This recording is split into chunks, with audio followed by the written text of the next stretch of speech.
بسم اللہ الرحمن الرحیم۔ السلام علیکم۔ آج کی تازہ اور اہم معلومات کے ساتھ آپ کی خدمت میں حاضر ہیں۔ جیسا کہ آپ جانتے ہیں کہ گورنمنٹ ملازمین پنجاب کا دھرنا یا احتجاج 4 نومبر کو ہو رہا ہے۔ آج 2 نومبر ہے اور ابھی ایک دن باقی ہے۔ پنجاب کے سرکاری ملازمین کا یہ دھرنا بہت پہلے ہو جانا چاہیے تھا، بلکہ یہ بہت پہلے ہوا بھی لیکن ناکام ہو گیا۔ مختلف باتیں ہوئیں لیکن کوئی بھی لیڈر آگے نہیں آیا۔ لیڈر کی آپس کی لڑائیوں سے ایک دوسرے کو نیچا دکھانے کے لیے پنجاب کے سرکاری ملازمین 30% ڈسپیرٹی الاؤنس اور لیو انکیشمنٹ سے محروم ہو گئے۔ چلو اب دیر سے ہی صحیح، لیکن دھرنا 4 نومبر کو ہونا چاہیے۔ دوسری طرف پنجاب گورنمنٹ نے دفعہ 144 میں مزید اضافہ کر دیا ہے اور جلسے جلوسوں پر پابندی لگا دی ہے۔ یہی وجہ ہے کہ سرکاری ملازمین پریشان ہیں کہ کیا دھرنا واقعی 4 نومبر کو ہوگا۔ خالد جاوید سنگھیڑا صاحب کے مطابق 4 نومبر کو دھرنا ضرور ہوگا۔ سرکاری ملازمین سے اپیل کی گئی ہے کہ زیادہ سے زیادہ دھرنے یا احتجاج میں شرکت کریں۔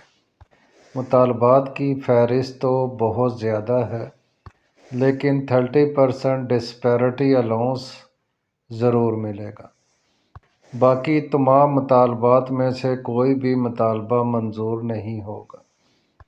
پنشن اصلاحات نافذ کر دی گئی ہیں اور دوسری طرف 2018 کا نوٹیفکیشن جو کہ پنجاب کے سرکاری ملازمین کو ریگولر کرتا تھا، اس کو بھی منسوخ کر دیا گیا ہے۔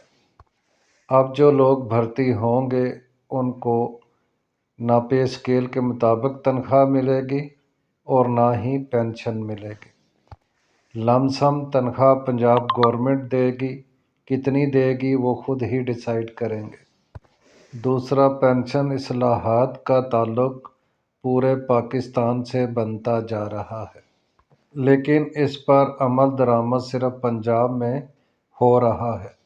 لیو انکیشمنٹ پرانا کیس ہو گیا ہے۔ ٹیچر کی پروموشن کے لیے اگلے سال ٹیسٹ لیے جائیں گے، جو کلیئر کرے گا اس کو پروموشن دی جائے گی۔